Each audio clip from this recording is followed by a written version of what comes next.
अहम खबर से आपको आगाह करते चले कि साबिक वजीर आजम नवाज शरीफ की तबीयत बदस्तूर नासाज है। 7 रोज से सर्विसेज अस्पताल लाहौर में जेर इलाज हैं और नवाज शरीफ को प्लेटलेट्स में उतार चढ़ाव के साथ साथ इंजाइना की तकलीफ की शिकायत भी है और खून पतला करने वाली दवाई देने या ना देने का फैसला भी होगा।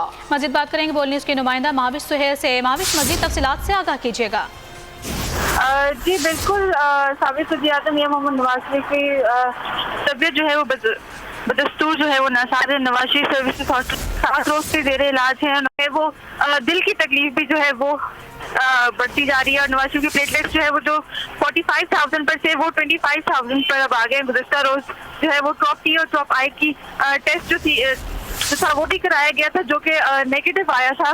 और स्टेरॉइड का जो है आज जो उनको इंजेक्शन लग रहे हैं वो उसका भी आज आखिरी दिन है और इंजेक्शन का कोर्स के 5 दिन मुकम्मल हो जाएंगे और प्लेटलेट्स के दोबारा टेस्टों के बाद जो है खून पतला करने वाली दवाई देने या ना देने का जो है वो फैसला होगा। और नवाज शरीफ को दिल, शुगर और ब्लड प्रेशर और ITP का जो है वो इलाज किया जा रहा है और नवाज शरीफ का मेडिकल बोर्ड जो है वो सारे इत्मीनान जो है वो दे रहे हैं। और मेडिकल बोर्ड आज फिर 11 बजे उसकी मीटिंग होगी और उस मीटिंग में बाकायदा नवाज शरीफ का मुआयना भी उसके बाद किया जाएगा। जी महाविश, बताइएगा क्या नवाज शरीफ का मजीद इलाज सर्विसेज अस्पताल में ही किया जाएगा या बैरून मुल्क मुंतकिल करने का भी कोई इम्कान जाहिर किया जा रहा है?